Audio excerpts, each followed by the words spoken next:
اللهم صل على محمد وآل محمد.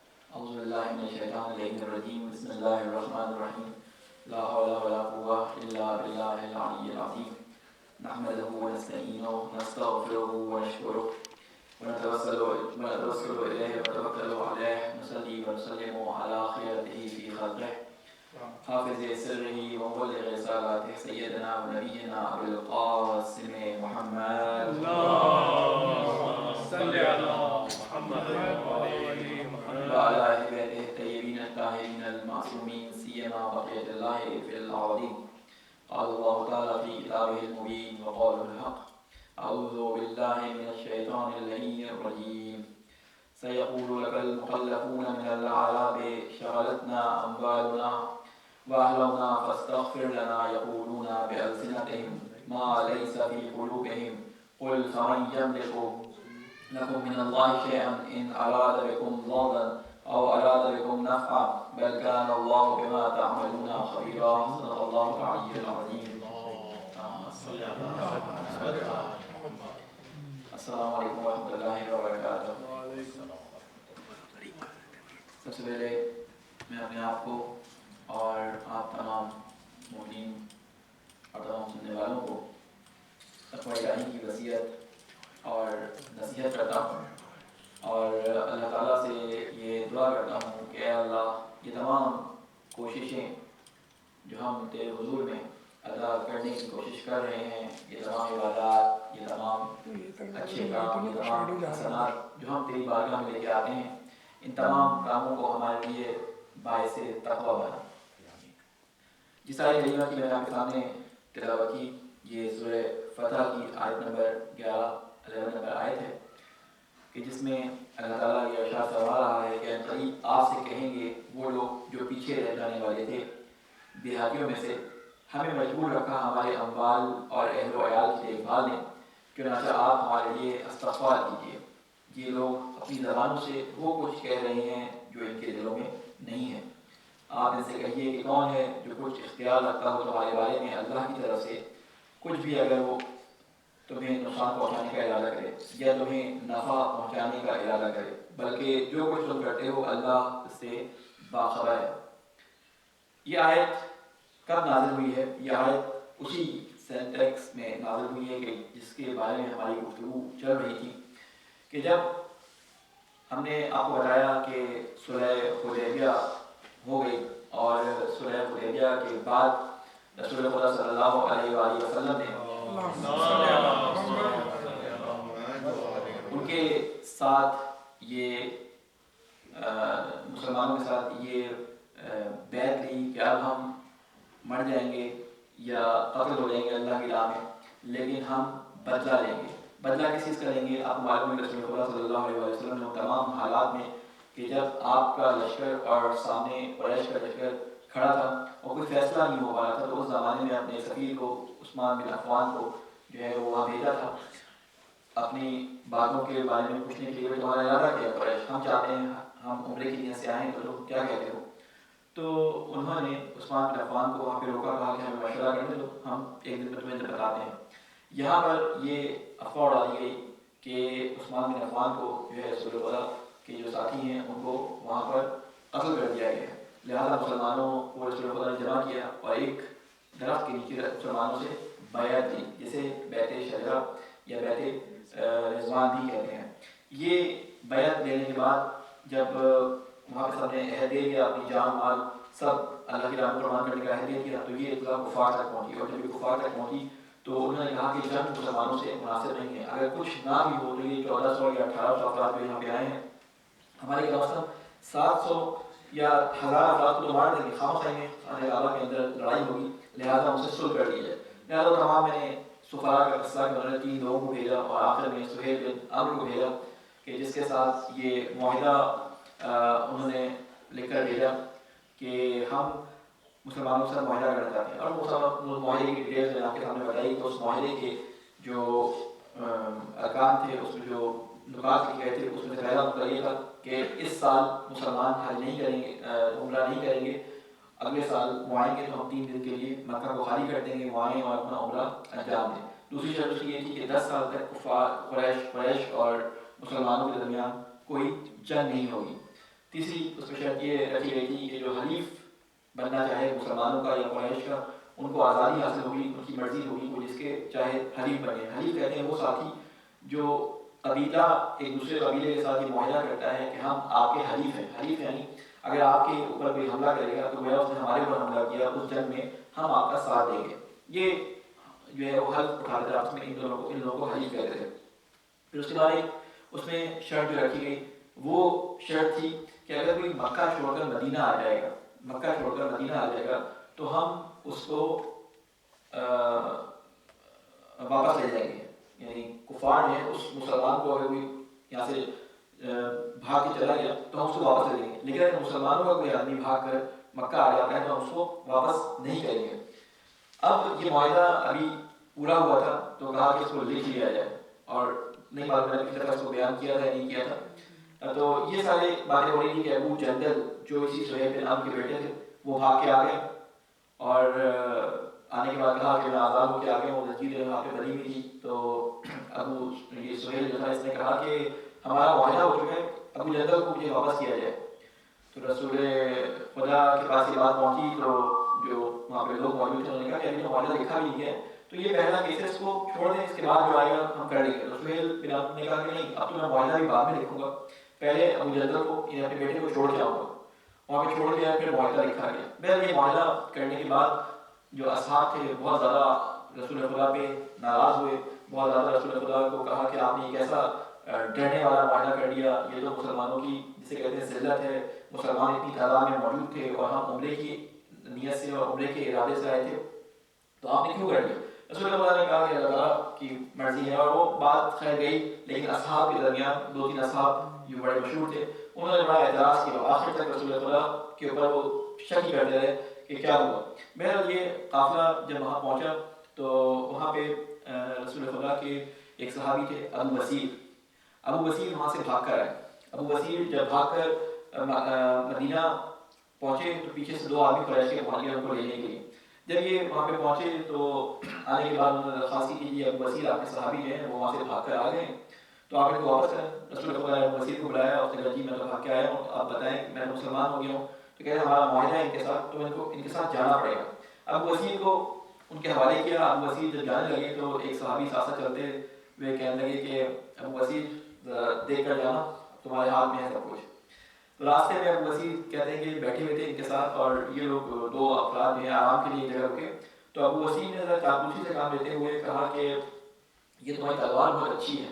اس آدمی سے جو لینے آیا تھا ان میں سے ایک نے تمہاری تلوار بڑی اچھی ہے, تم لگتا ہے بہت بڑے تلوار باز ہو, تو میرے تو ہاتھ بندھے ہیں, میں بھاگ نہیں سکتا, تم میرے اوپر نگران ہو یہاں پر, تو کیا تم مجھے اپنی تلوار دکھا سکتے ہو؟ بڑی قیمتی تلوار لگی ہے. تو وہ بھی ذرا پھول گیا, تو اس نے کہا ہاں اس کے تو ہاتھ بندھے نہیں, کیا کرے گا بیچارہ. اس نے جو ہے تلوار اٹھا کے ابو بصیر کے ہاتھ میں پکڑا دی. ابو بصیر, اچھا یہ 2 طرح سے واقعات ملتے ہیں. بعض لوگ کہتے ہیں کہ اس نے تلوار خود دے دی, بعض لوگ کہتے ہیں یہ سورج ہے, ابو بصیر نے تلوار اٹھا کے جو ہے وہ ایک کو قتل کر دیا اور بھاگ کر دوبارہ مدینہ آ گئے. بہرحال اس طرح بھی ہوا, ابو بصیر کی قید سے چھوٹے اور یہاں پر آ گئے مدینہ کے اندر, رسول اللہ کے پاس دوبارہ پہنچ گئے. تو جب اصحاب نے دیکھا کہ ابو بصیر دوبارہ آ گئے تو کہا ابو بصیر تم کہا کہ رسول اللہ نے اپنا وعدہ پورا کر دیا, انہوں نے مجھے واپس کر دیا تھا لیکن میں نے ان کو قتل کر دیا اور میں واپس آ گیا. تو کہا کہ تم تو بڑے تیز نکلے. اتنے میں جو شخص بھاگا ہوا تھا وہ پیچھے اس کے پہنچا یہاں پہ, تو کہا کہ رسول اللہ محمد یہ آپ کا شخص بھاگ کے آ گیا ہے اور اس نے ایک آدمی کو قتل کر دیا ہے. تو کہا کہ بھائی ہمارا تم سے یہ وعدہ ہوا تھا, اس کو تم لے جاؤ. ہم نے تم سے کہا تھا کہ لے جاؤ, تم خود لے جانے میں ناکام ہو گئے, تو آپ اس سے شکایت لے کرو, یہ تمہارے سامنے اس کو لے کے چلا جاؤ. تو اس نے کہا جب ہم 2 آدمی تھے اس کو لے کے نہیں جا سکے تو میں اکیلا کیسے لے جاؤں گا, میں جاتا ہوں وہاں پہ اور کچھ لوگوں کو لے کے آتا ہوں. تو رسول خدا کے پاس جب یہ ابو بصیر کو پیش کیا گیا تو اس نے کہا کہ رسول خدا آپ کا معاہدہ تھا, میں نے تو معاہدہ بھی نہیں کیا, میں تو قید میں تھا وہاں پہ, تو اب میں کیا کروں. کہا کہ دیکھو تم بڑے رسول نے سوچو کیسا تیز آدمی ہے, یہ ان کو بھاگ کے بھاگا ہے, پھر مجھے کسی مصیبت میں ڈالے گا. تو کہا کہ تم مدینے میں نہیں رہ سکتے. اب ابو بصیر وہاں سے بھاگا ہوا تھا, یہ شخص وہاں جا کے جو ہے وہ کہنے کے لیے وہاں پہ گیا کہ بھائی ابو بصیر اس طرح سے بھاگ گئے. تو وہاں سے کچھ لوگ وہاں سے چلے ان کو لینے کے لیے ابو بصیر کو. ابو بصیر کو مدینہ سے رسول خدا نے کہا کہ تم یہاں سے چلے جاؤ.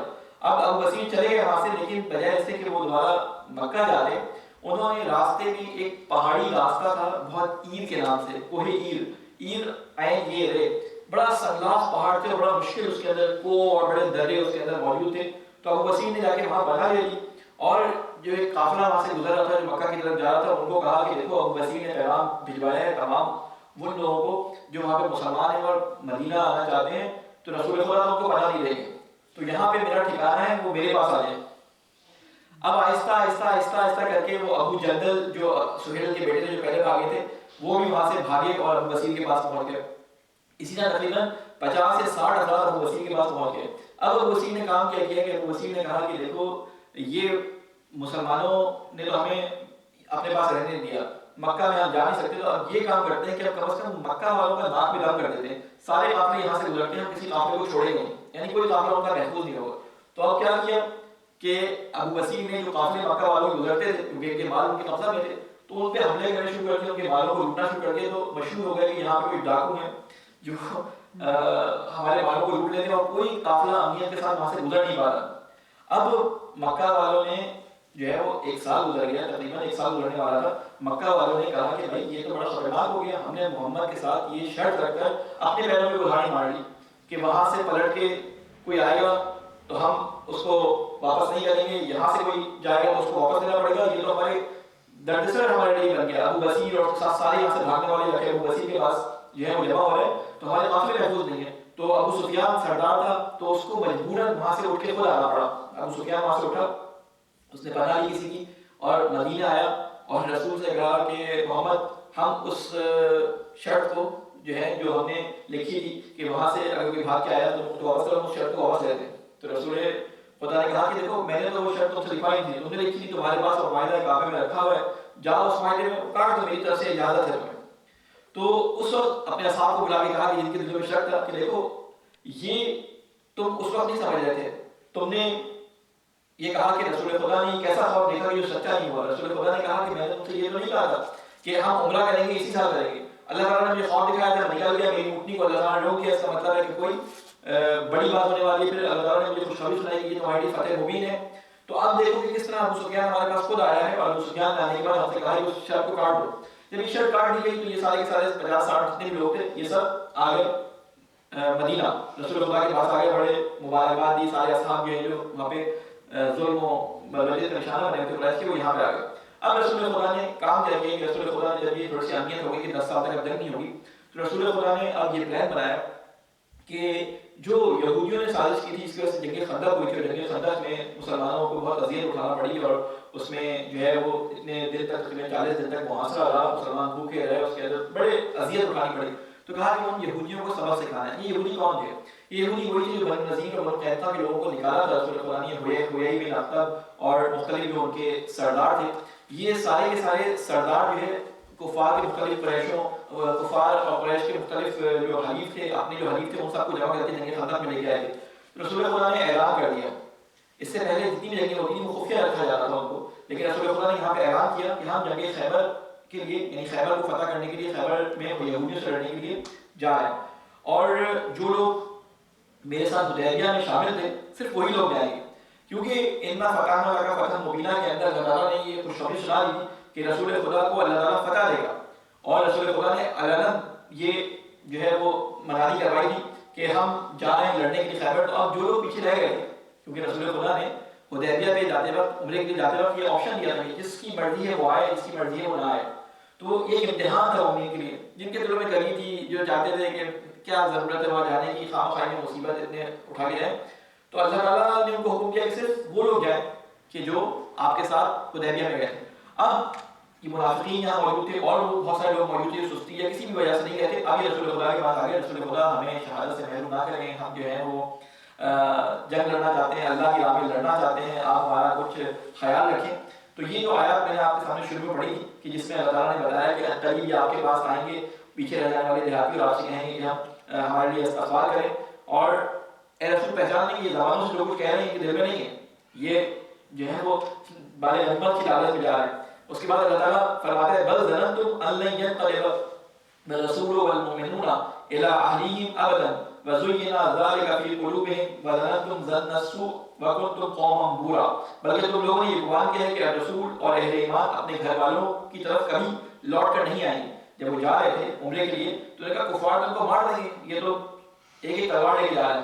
تو انہوں نے یہ گمان کیا تھا منافقین نے کہ رسول خدا نے پلٹنا تو ہے نہیں, اب یہ آ گئے کہ ہمیں جنگ لڑنے جانا ہے, اور یہ بات تمہارے دل میں خوشنما بنا دی گئی اور تم نے بہت برا گمان کیا اور تم ہو ہی تباہ ہونے والے لوگ. یہ آیتیں جب اللہ تعالیٰ کے رسول نازل ہوئی تو رسول خدا کی طرف پریشر ہوگا بڑا کہ ہمیں بھی جانا ہے, ہمیں بھی جانا ہے.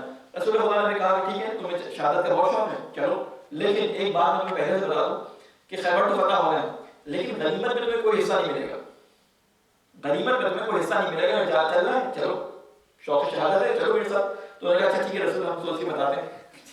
تو وہی پھر لوگ تیار ہوئے جو حدیبیہ میں گئے تھے اور رسول خدا کا یہ لشکر چلا. اب رسول خدا کا یہ لشکر چلا تو یہ جو منافقین کا سردار تھا عبداللہ, تو اس نے پیغام پہنچایا, پہچانے کی کوشش کی کہ بلکہ اس سے پہلے ایک اور جاسوس جو تھا یہودیوں کا یہاں پہ, اس نے پیغام پہنچانے کی کوشش کی کہ محمد جو ہے وہ نکلے ہیں یہاں سے جنگ لڑنے کے لیے. تو ہوا یہ کہ یہاں سے پکڑا گیا. جب وہ پکڑا گیا تو اب عبداللہ نے اپنا ایک بندہ جو مسلمان بظاہر تھا اس کو بھیجا کہ جاؤ تم ان سے کہو جا کے یہودیوں سے کہ مسلمان حملہ کرنے کے لیے محمد یہاں سے نکل چکے ہیں, تم تیاریاں کر لو.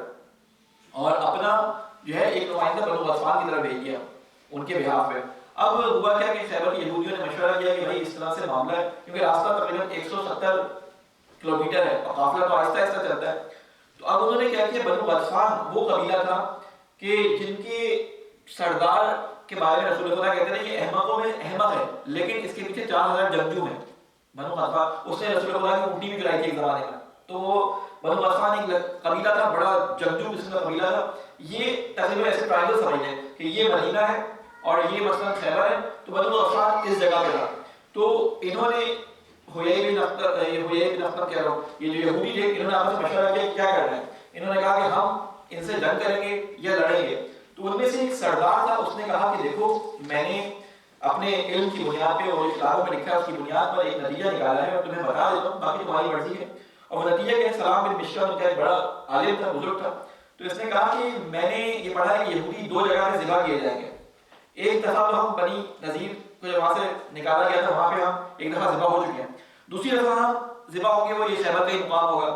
تو میرے مشاہدات, میرا علم اور ہماری کتابیں, ہمارے نسخے یہ بتا رہے ہیں, اب تمہاری مرضی کیا کرنا ہے. تو انہوں نے کہا اگر مرنا ہی ہے ٹھیک ہے تو ہم جنگ کر کے مریں گے ان سے. انہوں نے بھی بنی غطفان کو جو ان کے حریف تھے, ان کو حریف نہیں تھے بلکہ ان کو یہ پیغام بھیجوایا کہ دیکھو ہم تو قلعے میں لڑیں گے, یہودیوں کی سازش ہوتی ہے خود نہ لڑیں, دوسروں کو اپنے بہاف پہ لڑوائیں. تو انہوں نے ان کو آفر بھیجوائی کہ دیکھو ہمیں جو ہے وہ مسلمانوں سے خطرہ ہے, وہ لڑنے کے لیے آ رہے ہیں, تم ہم سے قریب ہو تو تم اپنے جنگجو ہمارے پاس جنگ کے لیے بھیجو, ہم خیبر کی آدھی جو محصول ہوگی یعنی جو فصلیں کٹیں گی اس کی آدھی فصلیں, آدھے میوے, آدھی کھجوریں ہم تمہیں دیں گے. تو بنو غطفان کو لانا چاہیے, انہوں نے کہا ٹھیک ہے. انہوں نے 1000 آدمی اپنے اٹھائے اور چل دیے ادھر. اب رسول خدا کو بھی اطلاع مل گئی کہ ہم جو ہے ایسے مقام پر پہنچ گئے ہیں, خیبر پہنچنے والے ہیں. ادھر سے بنو غطفان بھی ہمارے پیچھے کی طرف آ رہا ہے, ادھر سامنے خیبر کے قلعے ہیں, دیکھیں سامنے خیبر کے قلعے, خیبر کا شہر ہے, یہاں پہ رسول خدا کی فوج پہنچ چکی ہے, پیچھے سے بنو غطفان آ رہا ہے. اب بنو غطفان کا سردار تھا, یہ سردار جو ہے یہ اپنے گھوڑے پہ تیز رفتاری سے پہلے ہی پہنچ گیا, مسلمانوں سے پہلے قلعے میں پہنچ گیا اور کہا کہ میرا لشکر آ رہا ہے, میں نے تمہاری جو آفر تھی اس کو قبول کر لیا, میرا لشکر آ رہا ہے تقریباً 1000 کا, وہ راستے میں تم پریشان ہو. تو یہودیوں نے کہا ٹھیک ہے ہم اپنے کچھ افراد تمہارے ساتھ کریں گے جو قلعے کے باہر رہیں گے جنگ کرنے کے لیے, اور تمہارے افراد ان سے لڑیں گے, ہم قلعوں کے اندر محصور ہو کے جنگ کریں گے. اب خیبر کے بارے میں ذرا سنیں, ایک سوال مجھے موقع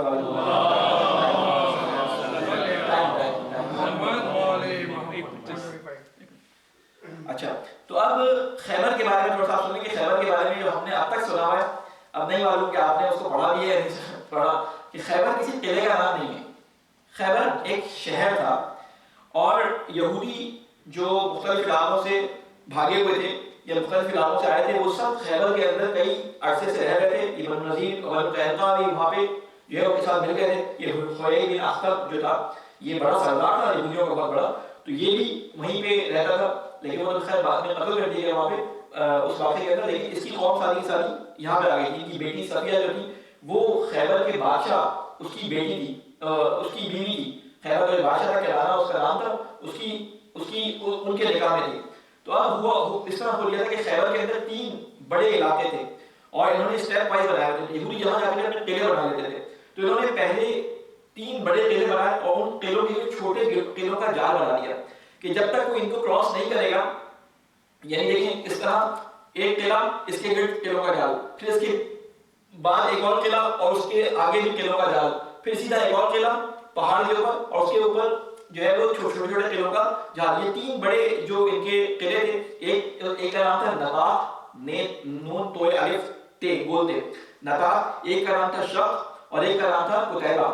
ان قتیبہ اور شق اور نطاق کے جو قلعے تھے ان کے اندر ان کے بڑے بڑے فوجی جرنیل, ان کے بادشاہ اور مختلف ان کی خواتین, یہ ساری ان کے اندر موجود تھی. ان کے اطراف میں نطاق جو سب سے پہلے آتا تھا, ان کے اطراف میں 3 قلعے تھے, نائم, سعید بن معاذ, زبیر اور زبیر. یہ 3 قلعے نطاق کے ارد گرد تھے. جب تک ان 3 قلعوں کو پار نہ کیا جاتا جب تک آپ نطاق تک نہیں پہنچ سکتے تھے. پھر جب نطاق کو کراس کر لیتے تو اس کے بعد جو ہے وہ شق کا قلعہ, اس کے گرد 2 قلعے تھے, ابی اور نزار. ٹھیک ہے, ان قلعوں کو کراس کرتے تب آپ نزار تک پہنچ سکتے تھے. یعنی انہوں نے ایک اپنی لائن بنائی ہوئی تھی جسے کہتے ہیں خط محافظ جسے کہتے ہیں, وہ بنایا ہوا تھا. اس کے بعد قتیبہ کا قلعہ تھا, اس کے گرد 4 قلعے تھے, تقریباً 3 قلعے تھے. ایک قموس تھا, ایک وطیح تھا اور ایک سلالی تھا. یہ 3 قلعے تھے. تو یہ انہوں نے ایک اپنی دیوار بنائی تھی اور اس کے علاوہ جو بنی غطفان کے لوگ آ رہے تھے ان سے کہا تھا کہ تم ہمارے کچھ افراد کے ساتھ یہ جو نطاق کے جو قلعے ہیں نائم, اس کے باہر جو ہے اپنی فوجیں جو ہے وہ لگا لو تاکہ مسلمان آئیں تو ان پہ حملہ کرو. وہاں کھجور کے درخت ہیں, وہ تمہیں جو ہے وہ رکاوٹ بھی بخشیں گے کہ مسلمان ڈائریکٹ طور پہ مستقیم حملہ نہ کر سکیں. تو یہ اس طرح سے انہوں نے اسٹریٹجی کی تھی. اب رسول خدا نے جب وہاں پہنچنے کے بعد نطاق کا جو قلعہ تھا اونچا قلعہ تھا, تو قلعوں کا طریقہ کار یہ ہوتا ہے کہ اونچی اونچی دیواریں ہوتی ہیں, انہوں نے سوراخ کیے ہوتے ہیں, وہیں سے وہ تیر مارتے ہیں, وہیں سے وہ گولے جو ہے پھینکتے ہیں, یا وہ جو منجنیق ہوتے ہیں ان کے پاس اس سے وہ آگ کے گولے پھینکتے ہیں. تو انہوں نے ایسے مقام پر مسلمانوں نے اپنا ڈیرا جمایا کہ جہاں تک ان کے تیر نہ پہنچ سکیں, جہاں تک ان کے تیر نہ پہنچ سکیں. اور اپنی فوج کو وہاں پہ پہنچانے کے بعد رسول خدا نے کچھ لوگوں کو بھیجا کہ تم معلومات کرو. اب ان کا طریقہ کار کیا تھا؟ ان کا طریقہ کار یہ تھا کہ وہ اپنے کچھ گھڑ سواروں کو صبح بھیجتے تھے کہ دیکھو محمد کی فوج آنے والی ہے, اس کو تم معلوم کرو کہاں پہنچی. اس کے بعد جب گھڑ سوار واپس آ جاتے تھے تو کسان جاتے تھے کھیتوں میں, وہ دیکھتے تھے, جاسوسی کرتے تھے اور اس کے بعد معلوم کرتے تھے کہ ہم کہاں سے آئیں. رسول اللہ نے ایک کام یہ کیا کہ جو اپنا فوج کا جو سلسلہ یہاں پہ انہوں نے رکھا ہوا تھا, انہوں نے سوچا کہ اگر بنو غطفان اور ان کے بیچ میں اگر ہم آ گئے تو ہم تو بری طرح سے پھنس جائیں گے. اگر ادھر سے یہودی نکل کے حملہ کرتے ہیں, بیچ سے بنی غطفان حملہ کریں, تو رسول خدا نے کہا کہ دیکھو ابھی ہم ان سے کافی دور ہیں, ابھی ہم ان کی منجنیق کی گولوں سے بھی دور ہیں, ابھی ان کے جاسوسوں کو پتہ نہیں چلا کہ ہم کب پہنچنے والے ہیں, یعنی 1 دن کا فاصلہ ہے, منجنیق سے کافی دور لگتی ہے. تو کیونکہ قافلہ بہت سلو حرکت کرتا ہے, تو کہا کہ کوئی ایسا شخص ہے کہ مجھے ایسی جگہ سے قلعے کے پیچھے وہاں پہنچا دے کہ جہاں سے یمن کا راستہ نکلتا ہے. اگر یہودی بھاگے تو یمن کی طرف بھاگیں گے, یا شام کی طرف بھاگیں, شام کا راستہ نکلتا ہے, شام کی طرف بھاگیں گے یہودی. تو ایسی جگہ مجھے لے چلو کہ جہاں شام کی طرف فرار نہ ہو سکیں گے. تو ایک شخص نے کہا مجھے معلوم ہے. تو اب وہ جو ان کی جاسوس نکلتے تھے, گھڑ سوار نکلتے تھے, اور جو کسان جو نکلتے تھے پھاوڑے واڑے لے کے معلومات کرنے کے لیے, ایک رات ایسا ہوا کہ رات کو یہ سوئے ہیں تو ان کو صبح آنکھ نہیں کھلی, اور اسی آستہ میں رسول خدا کے جو افراد تھے بڑے جوش اور جذبے کے ساتھ جا رہے تھے, اور اللہ اکبر کے زور پر سنائے لگا رہے تھے. رسول خدا نے ان سے کہا کہ وہ اللہ جس کو اتنی زور سے پکارو میں نزدیک کی آواز سنتا ہے, آہستہ بولو. یہ اشارہ تھا, اسٹریٹجی تھی کہ آہستہ بولو, ابھی کہیں آواز نہ پہنچے. اور ایک خاص راستے سے ہوتے ہوئے وہ اس جگہ پہنچ گئے کہ جو شام اور قلعوں کے بیچ میں راستہ تھا. اب بنی غطفان کا حملہ جو خطرہ تھا وہ ان سے ختم ہو گیا. تو اب ایسے میں ہوا کیا کہ جب یہ سب ایک دم سے ان کی آنکھ کھلی, ان کا یہ کیا ہوا, کہتے ہیں کہ ہماری رات کو آنکھ نہیں کھلی, باہر نہیں آ سکے. اور جو ایک دم سے کسان باہر نکلے, اور باہر نکلنے کے بعد جب پچھلی طرف گئے, دیکھا تو انہوں نے کہ محمد صلی اللہ علیہ وسلم کا لشکر وہاں پہ کھڑا ہے, تو انہوں نے شور ہو جاتی ہے اللہ محمد جو ہے ہمارے سروں پہ پہنچ گیا. اس سے ان دلوں میں اتنا روب پڑا, قرآن مجید میں آیات میں کتنا روب ان کے اوپر اس کے اوپر پڑ گیا. تو انہوں نے قلعہ بند ہو کے رہنے کی بجائے سے کہ وہ جنگ کرے, وہ جو انہوں نے پلان بنایا تھا کہ ہم باہر کچھ افراد رکھیں گے اور بنو غطفان کے ساتھ مل کے لڑیں گے, انہوں نے کہا ہم قلعہ بند ہو کے لڑیں گے. اب یہ قلعے ظاہر قلعے تھے, اب تیروں سے کچھ نہیں ہو سکتا تھا, گھوڑے دروازے توڑ نہیں سکتے تھے. اب ان کے تھوڑے تھوڑے افراد نکلتے تھے, 100 کا رستہ, 200 کا رستہ نکلتا تھا, اور ادھر رسول خدا ان کے تیروں سے دور رہنا چاہتے تھے, اس لیے ان کے بھی کچھ لوگ جاتے تھے, جنگ کرتے تھے. بہت دن تک یہ محاصرہ جاری رہا, لیکن کوئی فتح نہیں ہو پا رہی. ان کا جو یہ جو پہلا قلعہ تھا یہ نائم, یہ ان کے فوجی جسے کہتے ہیں کمانڈرز اور فوجی چھاؤنی تھی. اس میں تقریباً 500 کے قریب یا 400 کے قریب کے فوجی تھے اور بڑے بڑے لڑاکا تھے. انہیں میں سے ایک مرحب تھا کہ جس کے بارے میں آپ نے سنا ہوگا کہ مرحب کو رسول خدا نے جو ہے مارنے کے لیے امام علی علیہ السلام کو بھیجا تھا. بہرحال وہ انشاءاللہ کوشش کروں گا کہ خیبر کا جو واقعہ ہے کیونکہ کافی طولانی ہے میں اس کو بعد میں اس کو کنٹینیو کروں گا. اللہ تعالیٰ سے ہم یہ دعا کرتے ہیں کہ اللہ تعالیٰ ہم سب کو یہ توفیق عطا فرمائے کہ ہم اللہ تعالیٰ کے رسول کی سیرت کو پڑھ کر اس سے اپنے لیے سبق حاصل کرنے کی ہمیں توفیق عطا فرمائے. اے اللہ مجھے واسطہ ہے محمد والے محمد کا ہمارے گناہوں سے درگزر فرما, ہماری عبادات کو عبادات میں قبول و منظور فرما. اے اللہ جو لوگ دنیا بھر میں ظلم کا شکار ہیں, جو مصیبتوں میں ہیں, خصوصاً پاکستان میں جو مصیبتیں آج کل آئی ہیں, اے اللہ ان مصیبتوں سے مومنین کو نجات عطا فرما. اے اللہ مجھے واسطہ ہے محمد والے محمد کا ہمارے بزرگوں ہمارے علماء کا سایہ ہمارے سروں پہ قائم فرما. اے اللہ مجھے واسطہ ہے محمد والے محمد کا ہمارے امام کی حفاظت فرما.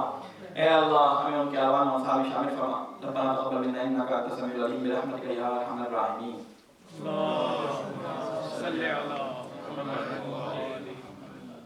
اللهم صل على محمد وآل محمد. اللهم صل على محمد وآل محمد. 133. اعوذ باللہ من الشیطان الرجیم. بسم اللہ الرحمن الرحیم. الحمد للہ الذی لا الہ الا هو الحلیم الکریم. اللهم صل على محمد وآل محمد. اللهم اغفر للمؤمنين والمؤمنات والمسلمين والمسلمات الأحياء منهم والأموات وأحينا بينهم بالخيرات إنك مجيب الدعوات إنك على كل شيء قدير. بسم الله الرحمن الرحيم. السلام عليك يا رسول الله وعلى أمير المؤمنين وعلى فاطمة الزهراء سيدة النساء العالمين وعلى الحسن والحسين سيد شباب أهل الجنة وعلي بن الحسين ومحمد بن علي وجعفر بن محمد وموسى بن جعفر وعلي بن موسى ومحمد بن علي وعلي بن محمد والحسن بن علي والحجة بن الحسن القائم المهدي. اللهم صل على محمد.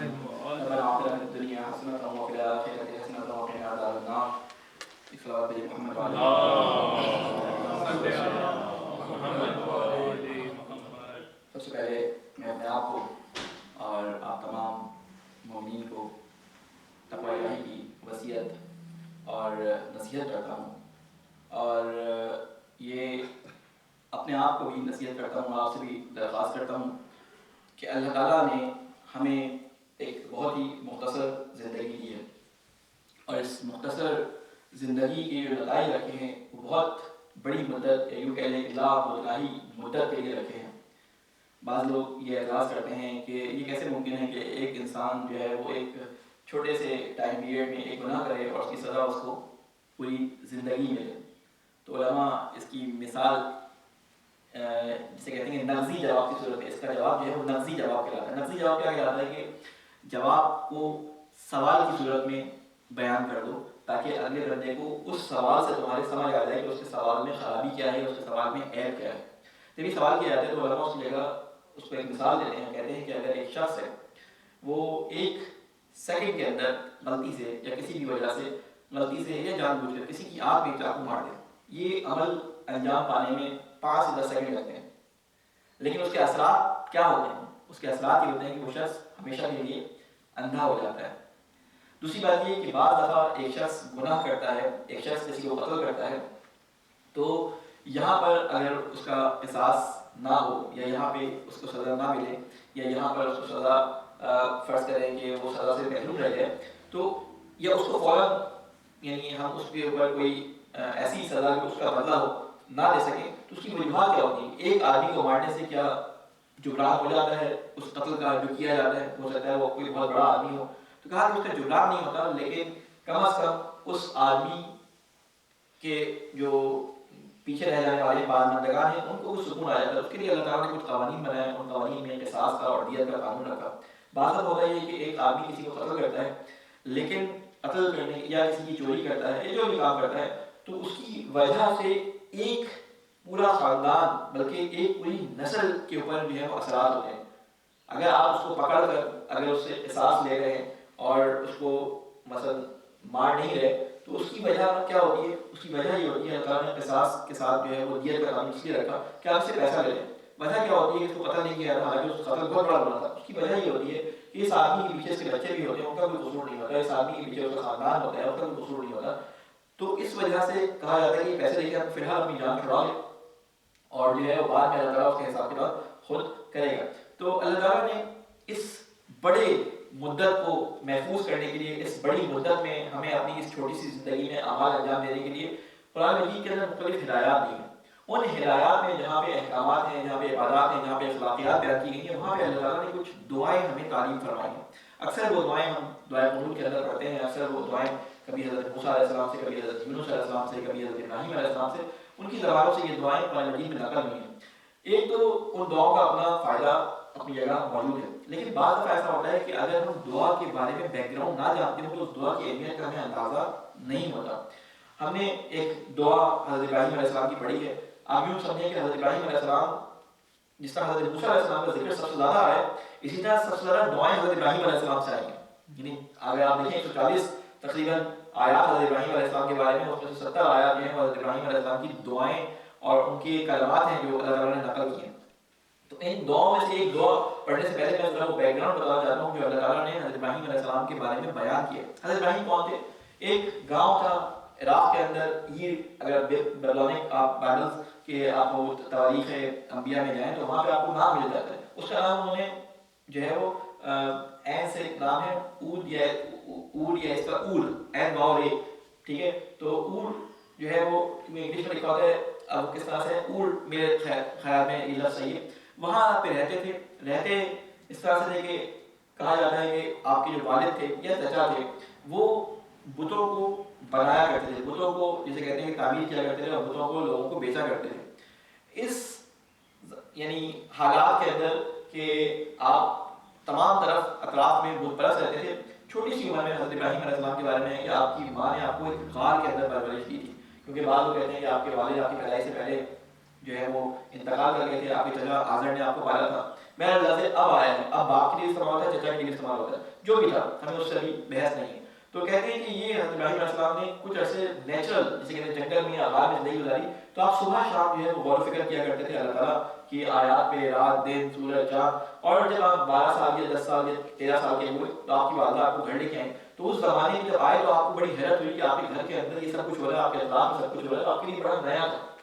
تو اس موقع پہ حضرت ابراہیم علیہ السلام نے بتوں کے خلاف مخالفت شروع کر دی. ابراہیم ابھی 12-13 سال کے ہیں اور 12-13 سال کے بعد جو ہے ابراہیم جو ہے وہ مخالفت کر رہے ہیں اپنے لوگوں کو. کہتے ہیں کہ تم یہ بتوں کی پوجا جو کرتے ہو، بتوں کو جو تم جو ہے وہ پرستش کرتے ہو، یہ صحیح نہیں ہے. اس تمام واقعات کو اللہ تعالیٰ نے قرآن مجید میں نقل کر دیا.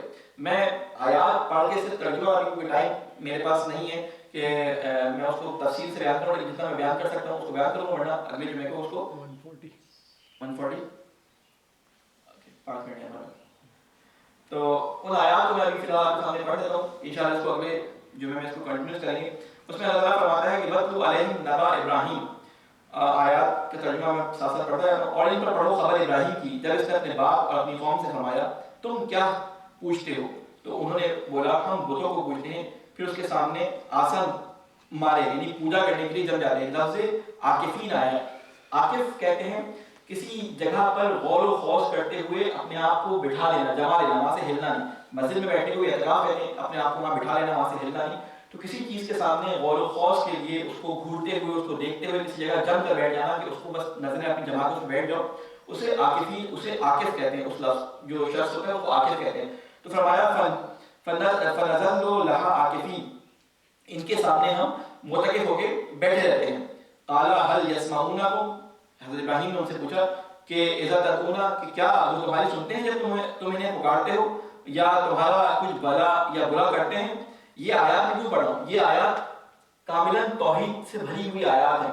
یہ آیات اس لیے نہیں کہ آپ ان کو سنیں، یہ آیات اس لیے نہیں کہ آپ اپنی زندگی میں ان آیات کو دیکھیں کہ ہماری زندگی میں یہ کہاں کہاں ہم اس کی مخالفت کر رہے ہیں، ہم اس کے ساتھ ساتھ چل رہے ہیں.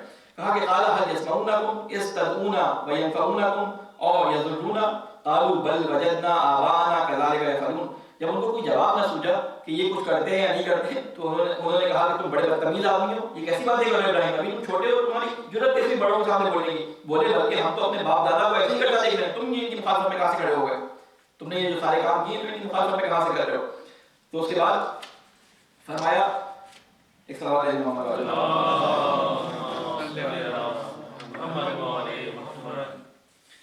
کہ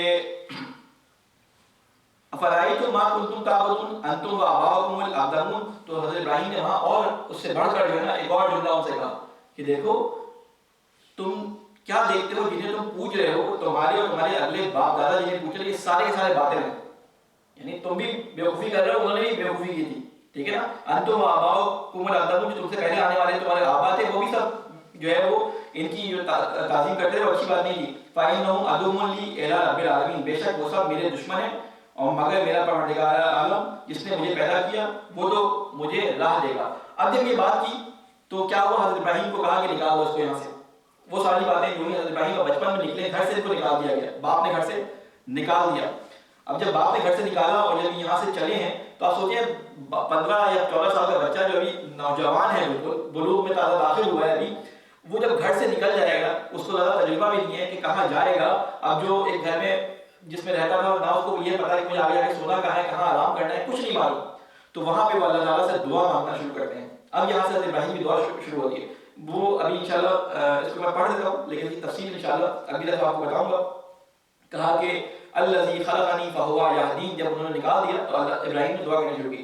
الذی خلقنی فہو یہدین والذی هو یطعمنی ویسقین واذا مرضت فہو یشفین والذی یمیتنی ثم یحیین، بے شک وہ سب میرے دشمن ہیں مگر پروردگار عالم جس نے مجھے پیدا کیا وہ مجھے راہ دے گا اور مجھے کھلاتا پلاتا ہے، اور جب میں بیمار ہوتا ہوں تو مجھے شفا دیتا ہے اور مجھے وفات دے گا پھر مجھے زندہ کرے گا. اس دعا کے اندر بڑی جسے کہتے ہیں کہ ڈیپتھ ہے. انشاءاللہ اگلی دفعہ کوشش کروں گا اس کے جو تفسیر ہے اس کے بارے میں جو اس کے اندر ہمارے لیے سبق ہے وہ آپ کے سامنے اگلی دفعہ بیان کروں گا. اللہ تعالیٰ سے یہ دعا ہے کہ اے اللہ مجھے واسطہ محمد والے محمد کا ہماری اس بات کو بارگاہ میں قبول و مقبول فرما.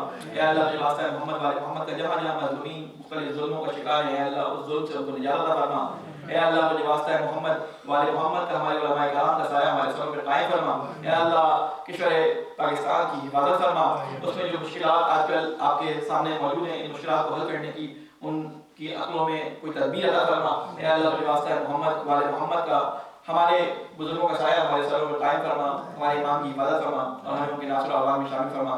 ربنا تقبل منا انك انت السميع العليم برحمتك يا ارحم الراحمين. بسم الله الرحمن الرحيم. انا اعطيناك الكوثر فصل لربك وانحر ان شانئك هو الابتر.